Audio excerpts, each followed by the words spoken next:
This is an absolute heist for the Toronto Maple Leafs as we have multiple huge new reports that have dropped, revealing some huge information as it pertains to John Tavares and Matthew Knies' future in LA. And one particular report changes everything for the Toronto Maple Leafs. So to break down exactly what that is and discuss what this means going forward. But before we get into it, if you're a part of the percentage who aren't subscribed to the channel, this is the place to be for daily Leafs content. About 70% of you who are watching right now aren't subscribed. You guys have been beasts. So thank you guys for that. But if you're a part of that percentage, make sure to hit that subscribe button. Again, about 71% of you who are watching right now aren't subscribed. So make sure to join that percentage who is subscribed. There's a lot to go over today. And obviously, the Leafs are in a very interesting spot right now surrounding the free agency that's approaching, the offseason. But most importantly, the Leafs have some big decisions to make. And this new report has revealed an absolute steal for the Toronto Maple Leafs. And you can see right here, and there's two parts to go over. We're going to start with the one that's probably the most pressing right now. David Pagnotta on the JD Bunker Show, says Knies' contract is expected to be 3 to 5 years at something in the $7 to $8 million range. We will dive into that in a minute because we have another report from Chris Johnson on this as well. But Tavares' AAV is looking to be around $5 million, and David Pagnotta spitballs 2 years. And this has everybody kind of fired up here. We've been hearing things from Nick Kyprios about him willing to take a discount, and we had a video, I believe it was yesterday or the day before, about how Tavares' camp went up to the front office, Brad Living said, hey, I extend for $5 million before last season. But then there was some speculation about whether or not he'd be willing to do that following, of course, his great season he had. But it seems that all signs point to John Tavares being willing to take somewhere in the low fives over 2 years. I mean, this is a generational heist here for the Leafs if they can pull this off. And I do ultimately think they are going to pull this off. Yeah, we're going to look at some projections later in the video too, but we'll get to Knies in a second because that contract, that report is very interesting. But Tavares, I mean, if he is looking for $5 million and it is a 1 to 2 year deal, why is that not signed yet? That should be signed at this point. I mean, $5 million for a guy who, yes, is getting older, but scored almost 40 goals last year. And the fact that it's only a 2 year deal, like there's, I think, low risk there because, if the year after next year coming, he does slow down, that's the last year of his contract. So that should be signed if that's exactly what he's looking for. But again, we don't know if that's exactly what that is because we covered a report yesterday that said something very similar, but the opposite in terms of he was looking for $5 million at the start of this year in training camp. And now obviously that the year is done, he had a fantastic season. He scored almost 40 goals. So obviously the report was that he might be looking for a little bit more. But if it is that he is, willing to sign for $5 million for 2 years, take that, sign that contract. I think that's a great deal for John Tavares, who, even if you have to move him to the wing, that's still a great value contract for what he was able to contribute and still can contribute on the power play. In terms of Matthew Knies, that's an interesting one because we were talking about, some people were talking about $9 million, right? Like, but if we're talking 7, 8, it'd be really nice to get him on like an 8x8 because that would age beautifully. But I think he and his agent also know that by year like 5, he's probably going to be under market value, which happens with contracts, but he would still be signed for another 3 or 4 years after that. So that's an interesting one at 3 to 5 years, like somewhat of a bridge deal. It would be great if they could sign him to 5 years at like 7.5 or $8 million. I think that would still age beautifully. But the fact that they're not really looking for anything long term could hurt the Leafs a little bit. But I think if you can get him at like, again, 4 to 5 years at 7, that's not bad because even in a couple years' time with the salary cap going up almost $10 million every summer, that's not going to be that bad in a couple of years. And he is a great player. He is a fantastic player. He scored, he's going to score 30 goals multiple times in his career, I think, because we've seen it already. And he's still such a young player. People forget how young he is still,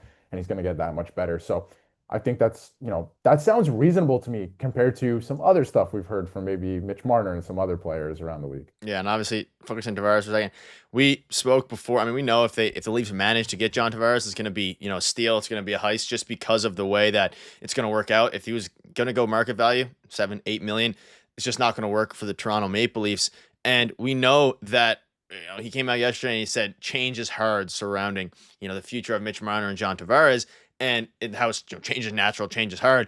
But as it pertains to John Tavares, looking at the projected cap hit and all these different things, anywhere between 5 to 7 million would make sense for the Leafs. Now, I think John Tavares might return and say 6 million, but if this new report, which it is, if it's fully accurate, that ends up being the case, even if it's 5.5 million, like an absolute steal. Yes, he's 34 years old. But if you're paying 5.5 million for a third line center who puts up 25 goals, let's say, next season, that is an absolute fleece for the Leafs because it then allows them to build their team around Matthew Knies, Austin Matthews, probably not Mitch Marner, and then spend that on some other players like, I mean, it's probably not going to be, Nikolai Ehlers, but maybe it is. And maybe it's somebody like that. But you kind of outlines on a plan here. If you can get Tavares for, let's say, $6 million or less, which is a valid number here. You can see this here from TDDT.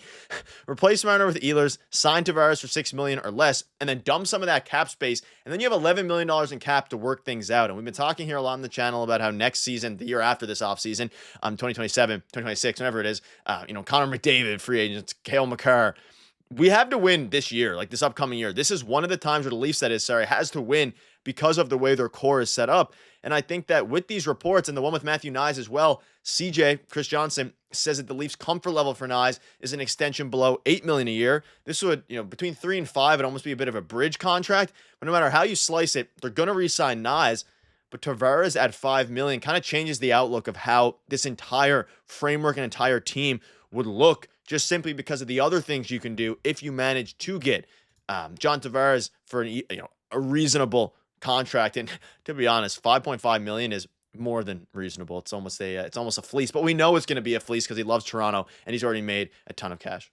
Yeah, he's going to sign for less. We knew that. And how much less is the real question compared to market value, as you can see here with some of the projections, right? But I think John Tavares, and like you said, like if he does end up being the third line center, if you end up dumping a bunch of that cap space, which you should look into dumping Yarn Croak and some other players like that tweet alluded to, you're going to have some leftover money to maybe go out and find a second line center, retool the team a little bit in that way. And then you will have some great center depth. Again, we don't know who it might be, but maybe you do go out and you get Ehlers. Maybe Tavares still is your second line center because we know that he can play there. I think he's proved everyone wrong at this point that said that, even myself, that he was going to slow down and wouldn't be able to do it, but he is still doing it. So Nikolai Ehlers, he's a underrated heavy player, I think, as well. So he would be, I would love it. Yeah, it would be, I think that would be a good ad, but again, we don't know what they're thinking. There's rumors about Sam Bennett right now. We're going to have another video on that as well because that's running rampant. But the Leafs will be in a good spot, I think, if these reports are close to what will actually happen. And again, with Knies, if it is a bridge deal, that's fine as long as it's like under $8 million. I think that's fine. You're going to walk him to more money at the end of the day, but the salary cap is going up significantly, like amounts that we haven't seen in the salary cap era, right? So you will be okay in a year's time or 2 years' time. So I like these numbers. I'm happy with this. I think Knies, we have to expect that he's going to be making a lot. Like a lot of people put out like 4 or 5 million.